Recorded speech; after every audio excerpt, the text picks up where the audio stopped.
La mission La Voix du Saint-Esprit présente une nouvelle génération de messages bibliques qui sauvent encore. Nous prêchons Christ crucifié, mort et ressuscité par l'évangéliste Élie Patrice. Vous êtes fatigué de délivrances interminables. Vous voulez des vérités fortes de la parole de Dieu qui vont éclore et maximiser votre potentiel, vous aider à impacter votre génération, à réaliser vos rêves et à accomplir votre destinée.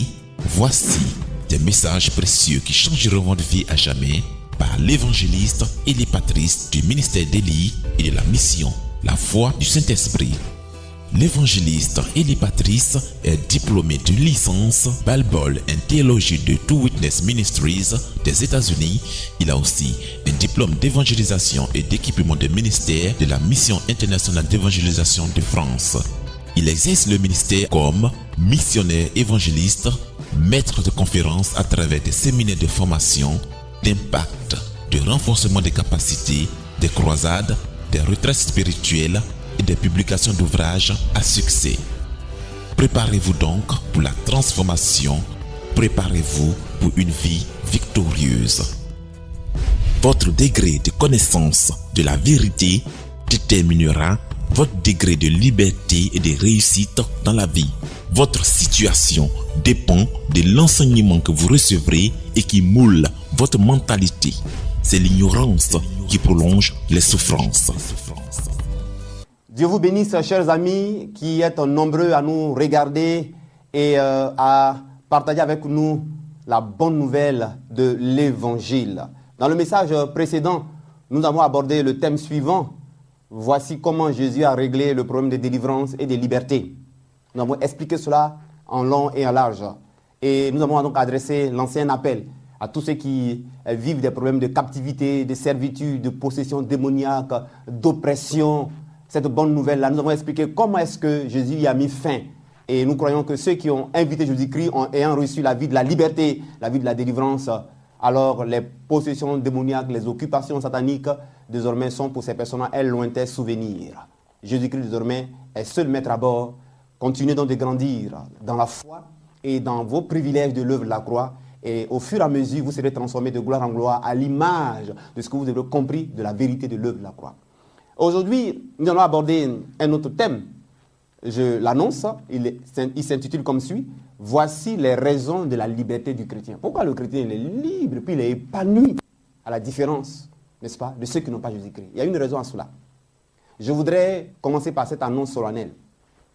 Et je voudrais déjà annoncer à tout le corps de Christ en Côte d'Ivoire, à Abidjan et à l'intérieur, que bientôt vous nous recevrez chez vous, dans votre ville, dans votre quartier, dans vos communes, dans vos villages, dans vos régions, la caravane de Jésus-Christ qui sauve, la caravane de Jésus-Christ qui guérit, viendra à vous à travers donc son serviteur, son humble serviteur que je suis, et nous partagerons avec vous cette bonne nouvelle. Vous aurez l'occasion d'entendre, d'écouter et également de recevoir des prières et d'expérimenter, n'est-ce pas, la confirmation que Jésus a vraiment tout accompli. Donc, attendez-vous à nous très prochainement. Je voudrais également aussi annoncer qu'entre midi et 2, tous les mercredis, entre midi et 2, nous allons l'annoncer également sur cette chaîne-là, mais déjà, nous vous donnons la primeur que nous également ferons un programme pour vous expliquer comment est-ce que, concrètement, on utilise les vérités de l'œuvre de la croix pour décliner notre identité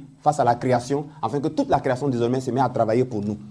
Et à notre siège également, nous vous invitons déjà à nous appeler, à vous inscrire. C'est là que nous faisons du coaching, c'est-à-dire nous vous expliquons, n'est-ce pas, chaque privilège, chaque bénéfice, chaque vérité qui vous affranchit et puis comment on les utilise concrètement. Pourquoi ? Parce que l'homme a beaucoup grandi et a duré dans les faux enseignements, dans les clichés, dans les stéréotypes qui se sont donc formatés dans sa conscience, dans ses souvenirs. Et il lui est difficile malheureusement. C'est pourquoi il faut qu'on vous donne une nouvelle habitude. Cette fois-ci dans les vérités, dans vos privilèges. Si vous grandissez, si vous persistez là-dedans, mes amis, et vous allez finir par devenir un avec ces vérités-là. C'est comme ça que vous pourrez donc vivre la confirmation.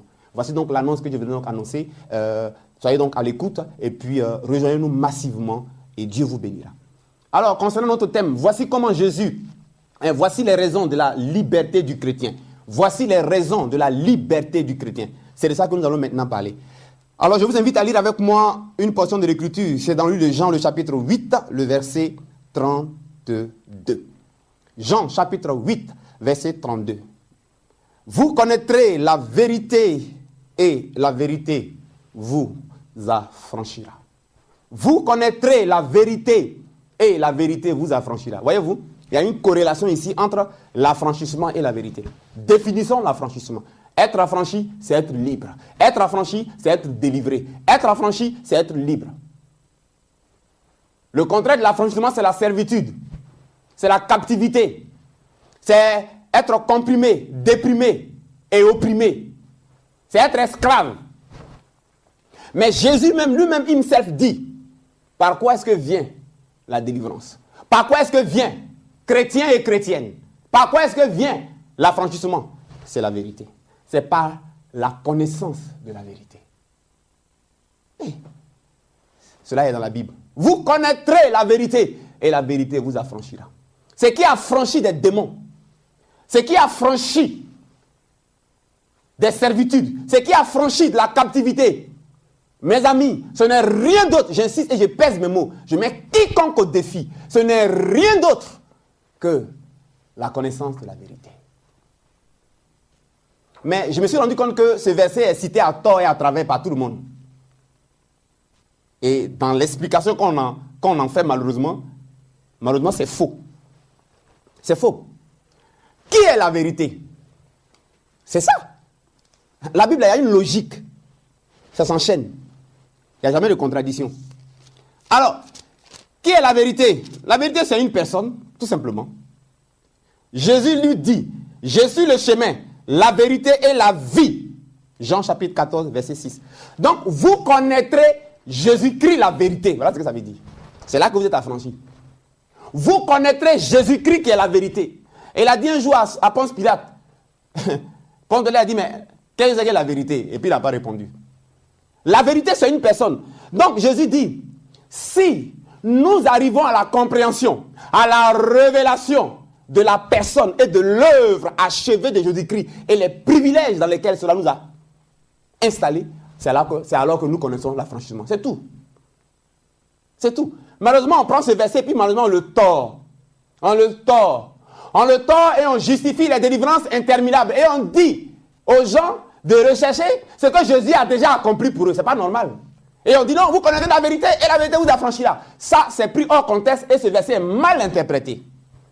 Vous connaîtrez la vérité. Dans le mot connaître, il y a vous comprendrez. Si vous arrivez à adhérer, si vous arrivez à comprendre, si vous arrivez à assimiler, si vous arrivez à devenir un avec ce que Jésus a déjà fait pour vous et que vous réalisez votre identité, ce que vous êtes, c'est cela qui vous donne l'affranchissement. Ça veut dire quoi? Un homme est fonction de sa mentalité. Un homme est fonction de ce qui est en lui, de la compréhension qu'il a. Regardez au village, on voit cette notion. Nos parents, alors que dans l'eau, là, ce sont des vers de Guinée. Ça enfle le pied des parents. Mais ils ne connaissent pas la vérité. Ils sont ignorants. Osée 4-6, mon peuple périt faute de connaissance. Et ils font des sacrifices humains, ils tuent les albinos. Pour dire que c'est le génie qui est fâché qui demande un sang humain. Mes amis, ils sont trompés. Le blanc vient, il fait analyse de l'eau. C'est vers de Guinée qui enfle le pied des gens. On traite le problème des vers de Guinée et de l'eau, les gens sont guéris. Entre-temps, le féticheur a fait a causé des massacres. Plein de gens ont été déjà sacrifiés. Vous voyez ça? La vérité, c'est une personne. La vérité, c'est une personne. Et la vérité, c'est quoi? Elle porte sur son sacrifice. La vérité porte sur la solution que Dieu a donnée. Si vous écoutez un message, si vous acceptez un message qui est contradictoire à ce que Jésus dit qu'il a déjà fait, ce n'est plus la vérité. Donc, ça n'affranchit pas. Vous connaîtrez la vérité et la vérité vous affranchira.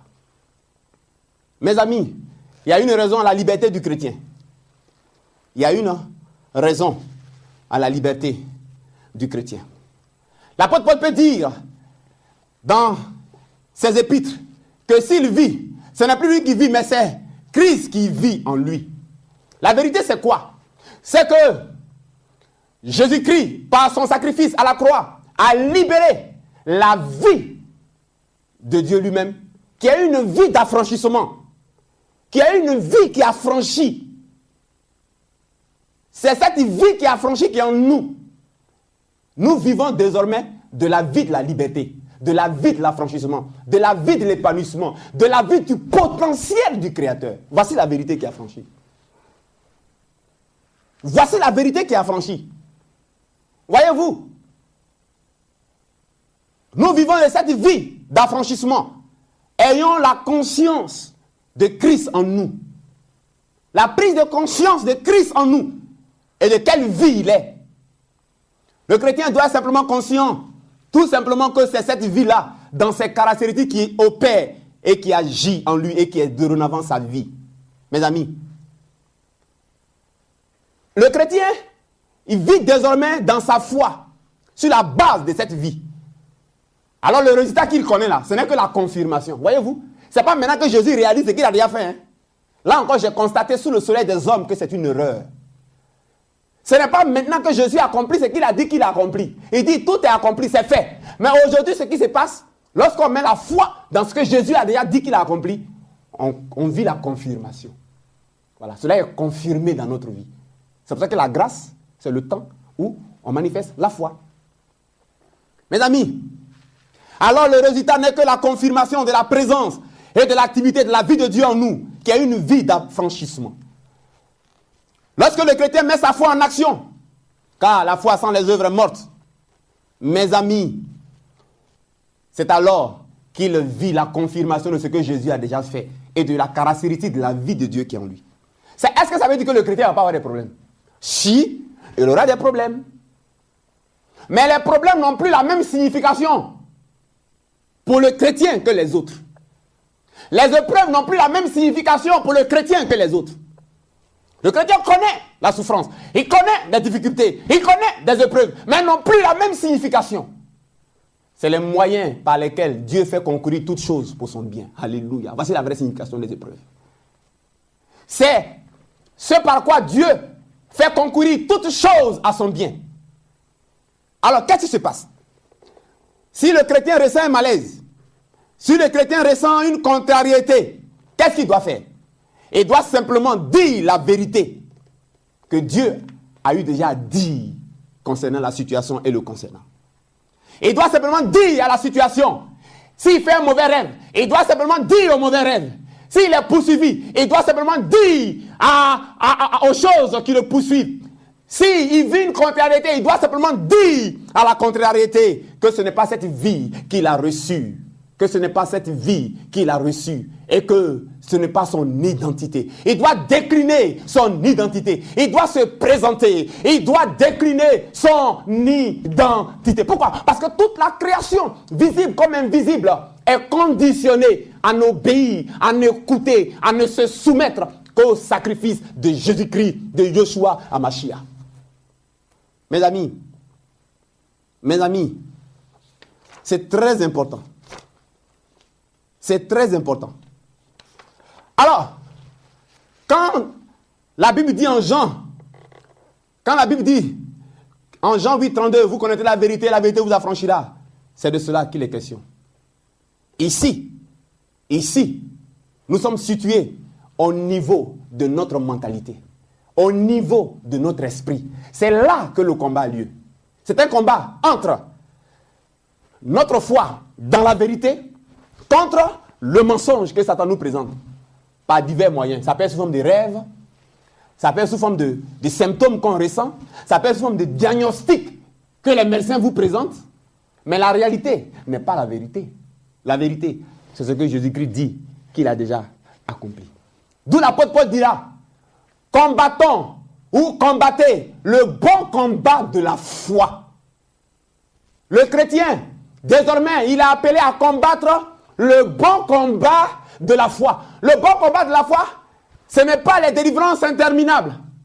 Le bon combat de la foi, c'est persévérer, se maintenir dans notre foi en ce que Jésus-Christ a déjà réalisé pour nous, en ce qu'il est en nous, et en ce qu'il fait en nous, et avec nous, et autour de nous. Peu importe les symptômes, peu importe les signes, peu importe les mécanismes, peu importe les signes contraires, c'est de demeurer ferme, de demeurer ferme.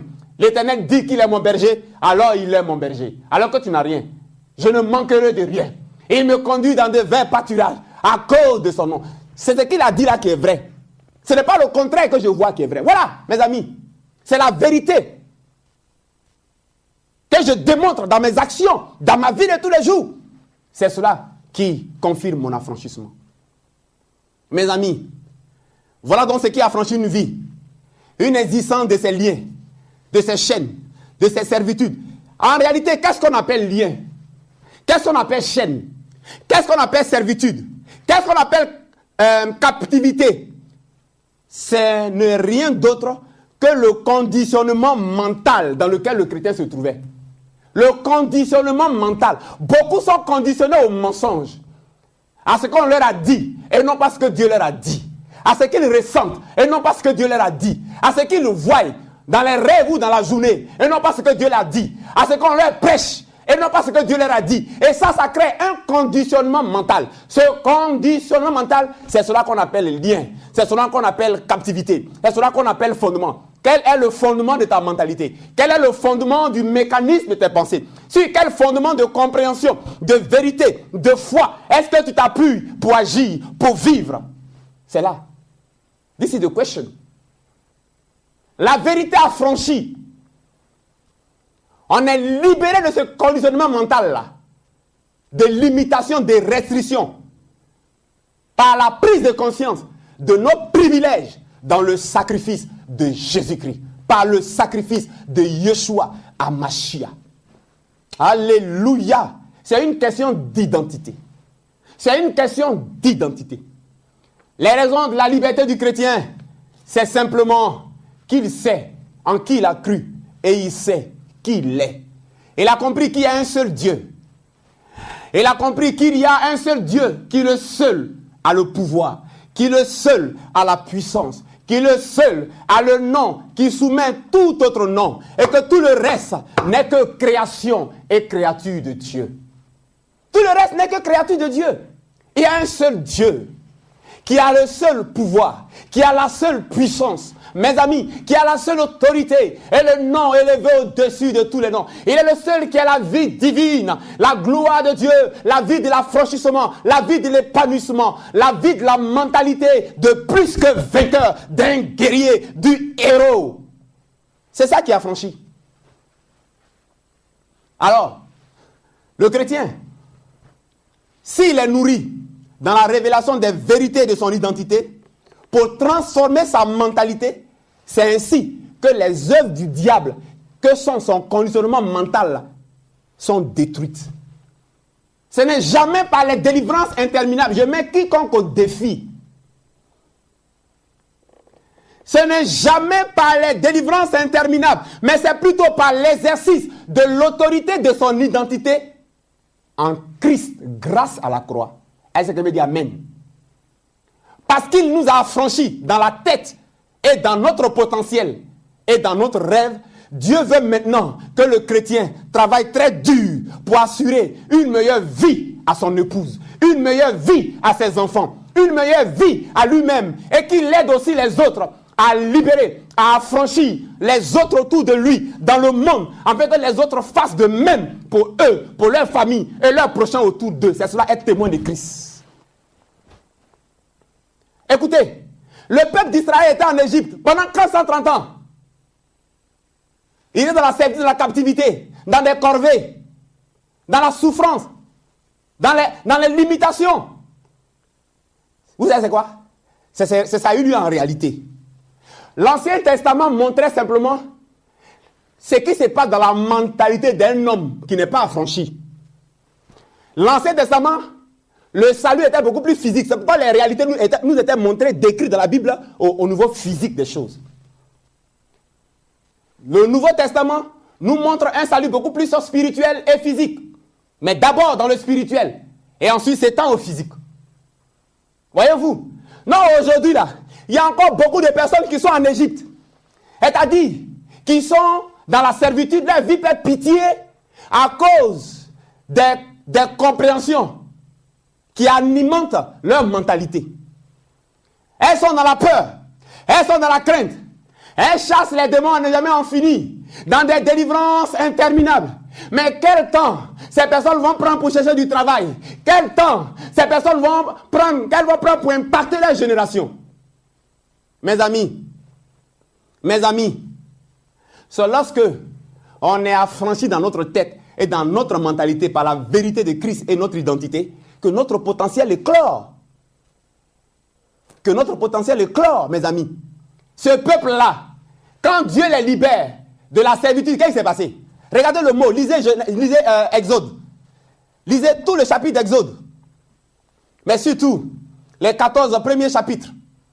Déjà, Exode au chapitre 12, 13 et surtout 14, dans le désert. Lorsque Dieu libère le peuple par l'Exode, mais qu'est-ce qui a libéré le peuple? Qu'est-ce qui a affranchi le peuple? Lisons la Bible. Il y a eu 10 plaies. Les 9 premières plaies étaient des plaies de combat. La puissance de Dieu contre la puissance de Pharaon. Le cœur de Pharaon de plus en plus était endurci. Le peuple n'était pas sorti. La 10e plaie n'est pas un combat spirituel. La 10e plaie n'est pas une délivrance interminable.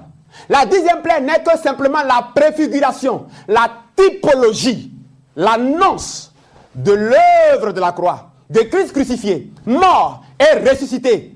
Unique solution au salut de l'humanité. Unique solution à l'affranchissement de quiconque est captif, esclave, possédé, opprimé, comprimé et déprimé et réprimé.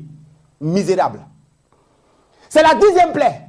On a pris le sang d'un agneau, 5 ans de faux, appliqué au linteau des portes. Linteau des portes, c'est quoi? C'est le synonyme ici, au niveau spirituel, du sang de Jésus qui est appliqué à la conscience de l'homme et qui enlève la conscience du péché, la conscience de la culpabilité, qui expire le péché dans notre conscience et qui nous rend libres de sa culpabilité et qui nous affranchit. C'est alors que la vie de Dieu, qui est la vie de la mentalité de gagnant, de la vie de la mentalité de gagneur, de plus que vainqueur, du héros, de celui qui va jusqu'au bout, de l'audacieux, de celui qui ne crée rien, de celui qui sait que le rêve véritable, ce n'est pas celui qu'on fait quand on dort, mais c'est celui qu'on fait quand on est éveillé, de celui qui a un rêve et qui travaille, de celui qui sait sa valeur, qui sait son identité et qui fait valoir cela et qui ne se laisse pas intimider par le mensonge satanique, luciférien et diabolique et démoniaque. Quand le peuple a été affranchi ainsi, mes amis, symbole de l'affranchissement que Christ allait venir accomplir dans le Nouveau Testament, au temps de la grâce, dans le désert, ils avaient cette mentalité encore d'esclaves. Ils sont poursuivis par leurs ennemis. Dieu n'a pas dit que l'ennemi va pas te poursuivre. Mais il dit redresse-toi et continue d'avancer. Et réplique avec ton identité. Dis-lui, je sais qui je suis et je sais ce qui a eu lieu. Je sais ton sort. Je connais quel a été ton sort. Tu as été déjà vaincu. C'est terminé. Moi, je n'ai pas du temps à perdre avec toi. Parce que toi, tu es spécialiste dans ce qu'on appelle les effets spéciaux. Voilà. On appelle ça dans montage. On appelle ça montage. Tu es spécialiste dans les montages. Satan, c'est un menteur. Il a étudié l'être humain. Il était là avant qu'on te crée, on nous crée. Il sait que s'il mettait la pression, il mettait le même rêve beaucoup de fois, il mettait le même symptôme, il mettait la même réalité, il mettait le même nom. Quand tu as demandé travail, il sait comment tu vas réagir. Il sait que tu vas te décourager. Il sait que tu vas t'abattre. Il sait que tu vas être méfiant. Il sait que tu vas pleurer. Il connaît. Il a étudié le genre humain. Il n'est pas omniscient ni omnipotent, mais il a analysé. Mais la Bible dit, résistez-lui avec une foi ferme et il finira par fuir l'un de vous. Dieu va dire à son peuple, mais pourquoi vous vous comportez comme des esclaves? Dieu vous a affranchis. Ils ont commencé à paniquer. Dieu dit, dis à mon peuple, pourquoi ces cris? Pourquoi ces tumulte parmi mon peuple? Qu'il se lève et qu'il marche.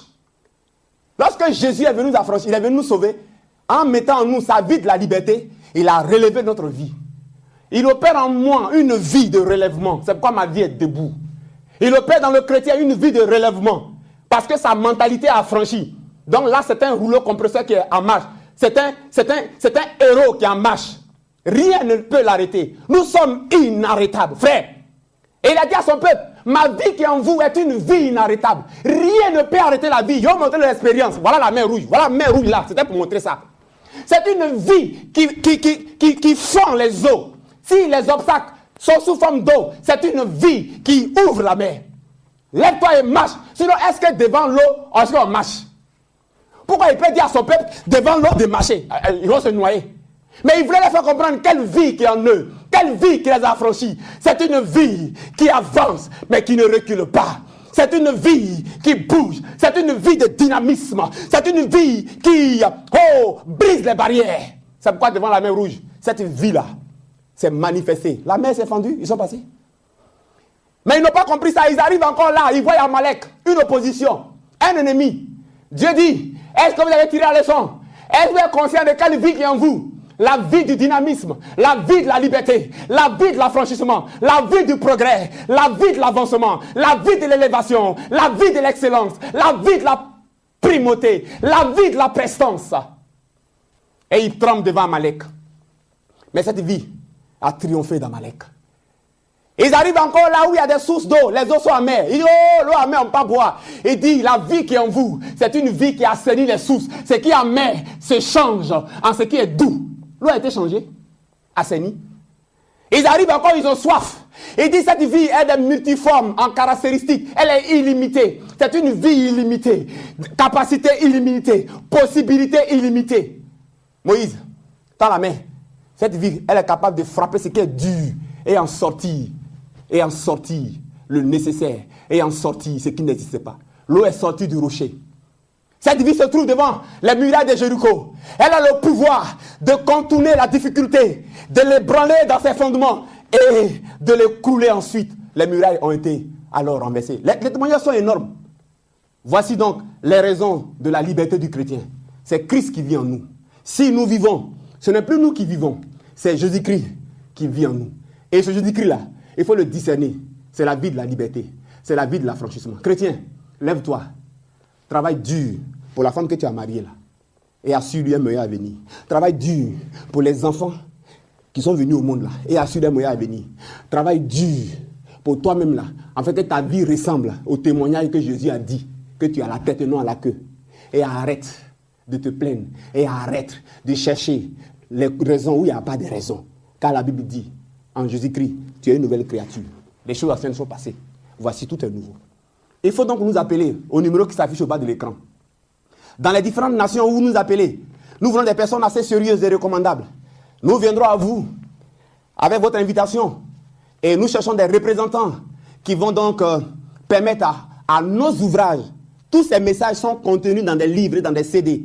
À l'écoute, les gens sont guéris, les gens sont délivrés, les gens sont transformés, sans qu'on impose les mains, sans qu'on crie sur toi. La puissance de la vérité qui est dans la parole de Dieu agit et les gens sont transformés. Je vous dis la vérité. Alors, nous voulons trouver donc simplement des relais qui vont permettre de pouvoir nous servir de relais dans ces différents pays, dans ces différentes nations, par rapport aux livres, par rapport aux CD. C'est pareil ici en Côte d'Ivoire. Parce que je refuse, moi, de mettre dans les autres librairies là. Et n'oubliez pas le programme que j'ai annoncé. Nous viendrons bientôt à vous à travers des caravanes.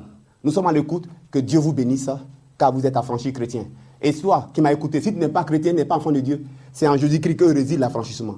Tu l'acceptes, la vérité, tu comprends, tu as enseigné là-dedans, et alors l'affranchissement est confirmé dans ta vie. Que Dieu vous bénisse. Je vous aime, shalom, et à bientôt pour un autre message. Que Dieu vous bénisse encore. Vous pouvez nous appeler, les numéros s'affichent au bas de l'écran. Que Dieu vous bénisse. Amen. Vous avez besoin de savoir la vérité au sujet de ce que Jésus a déjà fait pour vous à la croix. Et lorsque vous la savez, demeurez dans la vérité comprise malgré les signes contraires. Restez dans cette vérité. Continuez de demeurer dans vos bénéfices du sacrifice de Jésus-Christ jusqu'à devenir un avec la vérité comprise. Désormais, parlez, pensez et priez sur cette base. Vivez avec, pensez tout avec. Alors, toute la création se mettra à travailler pour vous. Le bonheur et la grâce vous accompagneront alors tous les jours de votre vie. Si vous avez des questions spirituelles, des besoins de prière ou même si vous avez besoin de conseils spirituels, n'hésitez pas à nous contacter dès aujourd'hui à l'adresse suivante: l'évangéliste Eli Patrice, plus 225 le 22 42 31 36 ou le 57 34 64 25. Contactez-nous à l'adresse suivante: elipatrice596@yahoo.fr. Que Dieu vous bénisse. Désormais, vous pouvez suivre l'homme de Dieu sur Béni TV tous les dimanches à 17h15 et tous les mercredis à 1h30 GMT.